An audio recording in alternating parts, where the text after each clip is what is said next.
title page suggests, we are talking about mindfulness and specifically meditation.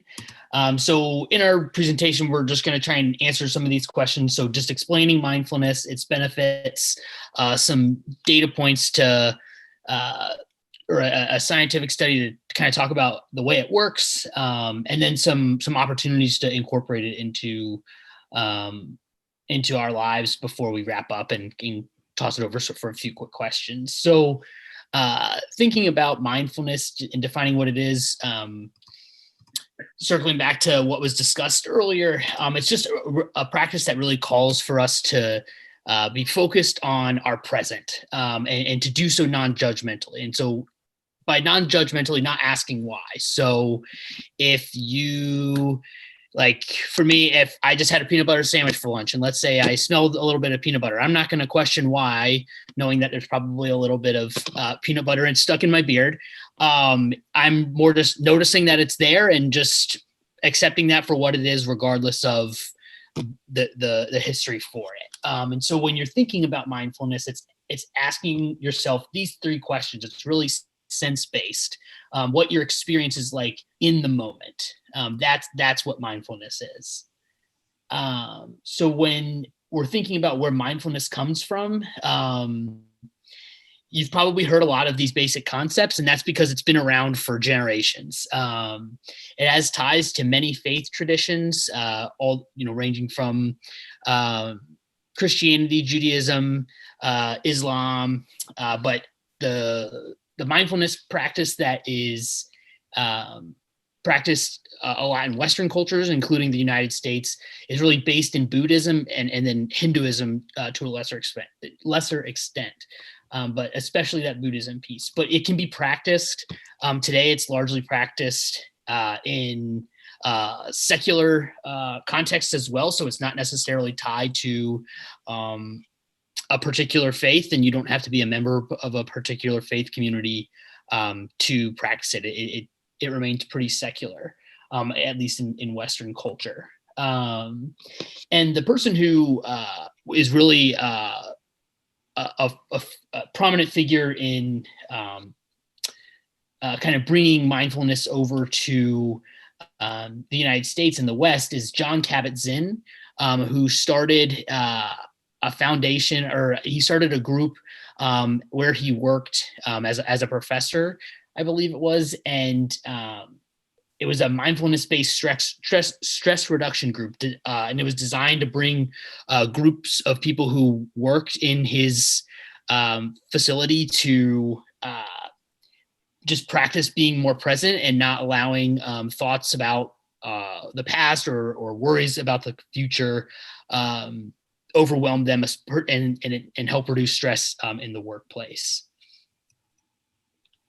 So as mindfulness is incorporated into your life and you're engaging in the practice more frequently, you can start to see its benefits in a range of areas in your life.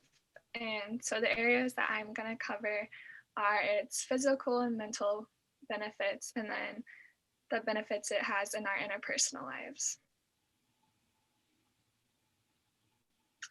So first, looking at the physical benefits, research has shown an increased immune functioning, and we know that stress negatively impacts our immune system.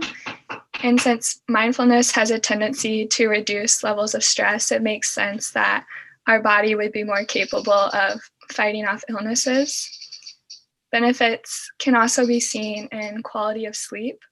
So this is referring to how quickly you're able to fall asleep and also your ability to remain asleep throughout the night.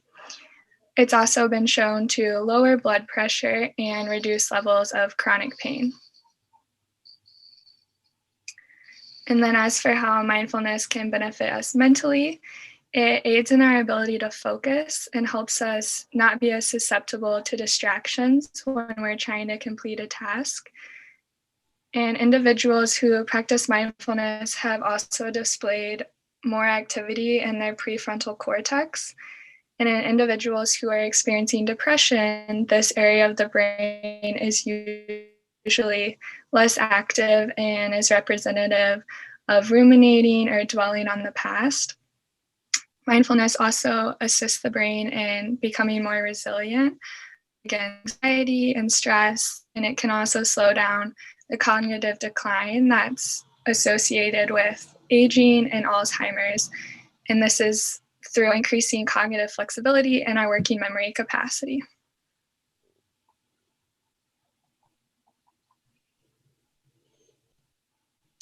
And then for the last category that I'll discuss, the positive effects of mindfulness are also seen in our relationships. Incorporating mindfulness has the ability to make a person feel more satisfied with their relationships. And this is in part due to its influence on how emotionally reactive people are to stressors and how they're able to navigate conflict. Mindfulness can also provide the self-insight that's necessary to effectively communicate our emotions to another person. And it promotes connectedness and can reduce feelings of loneliness.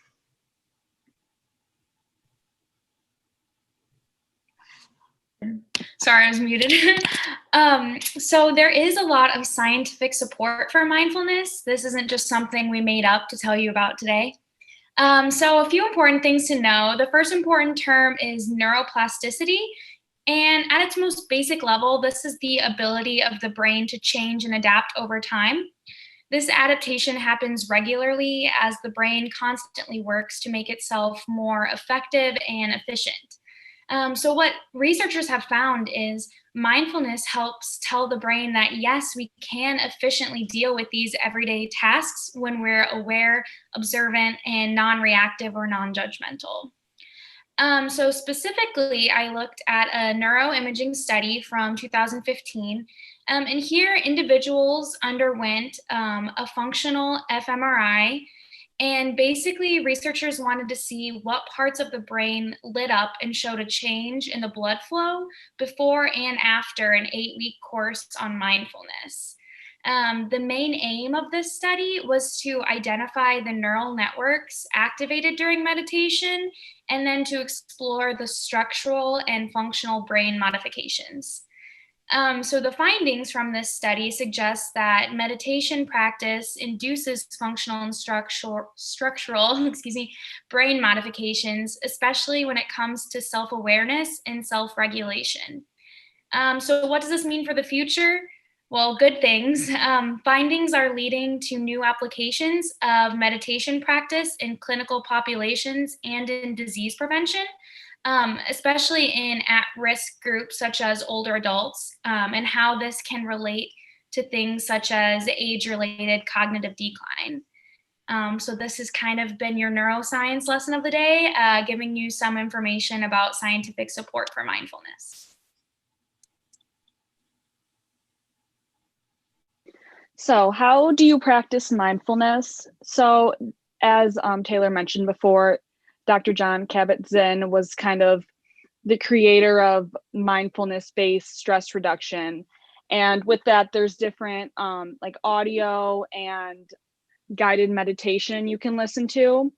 So, and during the COVID-19 pandemic, he's actually having live guided meditation daily, Monday through Friday. And that's just at his website. So we're not going to show you that video just because we got one in the first presentation, but another guided meditation that is very helpful it's called Headspace. It's an app, and also they have a lot of online resources as well. So personally, when I first started mindfulness, I started because I have very bad anxiety, and this is kind of the Headspace is kind of a way that helped me kind of settle down and kind of get my head right and bring myself to be more aware of what I'm thinking. And Headspace is nice because they have different time or different lengths you can do. So there's 1 minute, there's 3 minutes, there's 5 minutes, and you can even do 20-minute meditation. But it doesn't solely focus on the mindfulness meditation. They also have other guided audio, such as like breathing exercises, sleep audio to help you fall asleep easier, and focus music. So we're going to show you a short guided breathing exercise, which I love these. I think they're so helpful.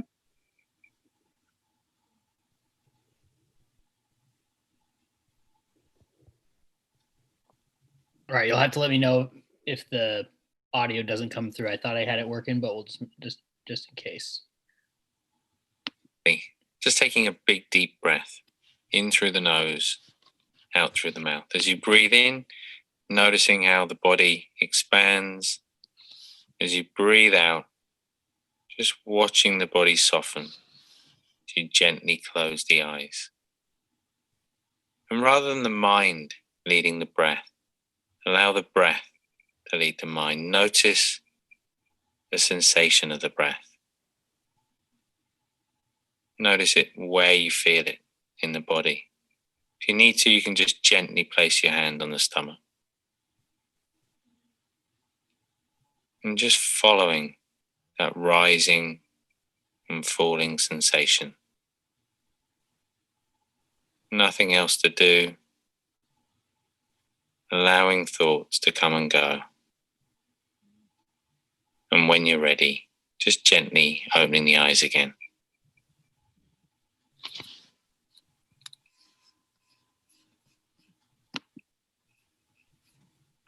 So the breathing exercises are really helpful because for me, it's kind of something that helps me relax when I'm very stressed out.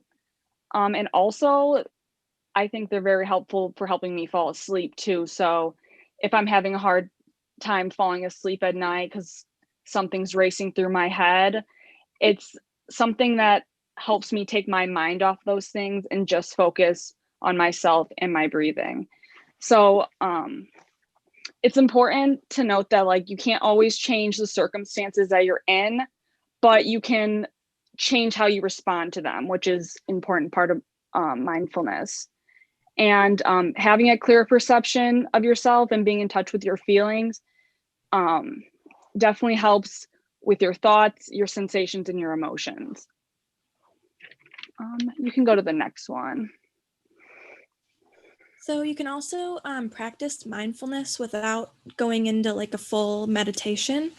And meditation is often like going to the gym. We know it's good for us, but few people sustain it on a regular basis.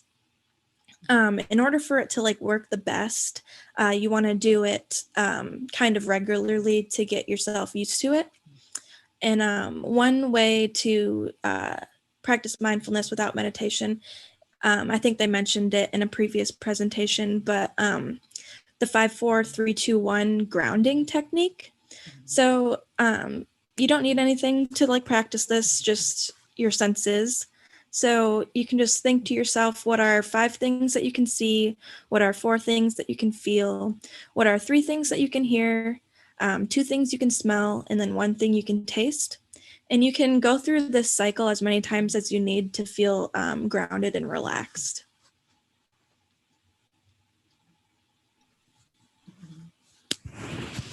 Another exercise you can try is a body scan. So this is going to bring awareness to your breathing. So it's sort of similar to the breathing exercises, but when you do this, you're going to examine how each different parts of your body feels during this breathing. So you can do this with a guided meditation thing, but it's not necessary. It's more about examining different sensations and feelings of your body while you're relaxed. So you're intentionally examining how different sensations feel when you're in that moment of relaxation. And then before you move to examine another part of your body, you want to release that focus so you can shift your focus. So you're going to tune into what's present and then intentionally release the stress. And your mind will wander while you're doing meditation. And some people get really frustrated because it's hard to focus, but it's going to happen. Your mind is going to go off and something's going to pop in your head random, but that's kind of part of the process. And once you notice something pop in your head, you want to acknowledge it, but then kind of shift your focus back to the meditation or mindfulness that you're doing. Okay, so Brandon mentioned before journaling, and journaling is a really good way to practice mindfulness, and it moves your focus away from all the things going on in your life. And it's a really nice thing to do to kind of get your feelings and different thoughts on a piece of paper. So even like writing about your day before you go to bed, rather than watching TV or the news with things that are gonna fill your mind and stay there while you're sleeping. You don't want that. You want to move your focus away from the anxiety and stress from everyday life. And it's also a very good way to kind of devoid the blue light stress that a lot of people are experiencing since everything's online. So writing about your day or an experience, or you can even use different topics to kind of spark creativity. Also, you can write about things you're grateful for, memories, and that's a very good way to kind of, rather than dwelling on things that you're stressed about or experiencing, you could use it to bring some light back into your life. Another thing you could do is exercise type things. So yoga or stretching. I know it's hard to go on walks because it's snowing, but even just like daily stretching or something. I know personally, if my body aches or something, I won't focus on what I need to. So when you wake up, maybe do some stretching to kind of get rid of some of that pain, and it could help you focus throughout your day better. You can go to the next one. Okay, so if you're kind of like an artistic person like me, there are also some artistic approaches to mindfulness. One of these approaches is the process of drawing your breath. You'll need a piece of paper, something to draw with, like markers, crayons, whatever you want. And then an optional thing is some music, preferably instrumental. So what you do is, if you choose to use music, you're going to want to start your music and then take a moment to just observe how the music makes your body feel, how you're breathing, stuff like that. And then you'll want to visualize your breath as a line and then represent that on your paper, and then try to have it be one continuous line. So as your breathing changes, or as the music changes, you can notice how your line that you're drawing changes. So the examples that are on the screen, in the bottom left, you could do drawing where when you breathe in, you draw a line up, and then you pause, and then when you breathe out, draw a line down and just draw your breath that way. Or in the top right corner, you can do like a more abstract drawing, just however the music makes you feel, just kind of draw that way.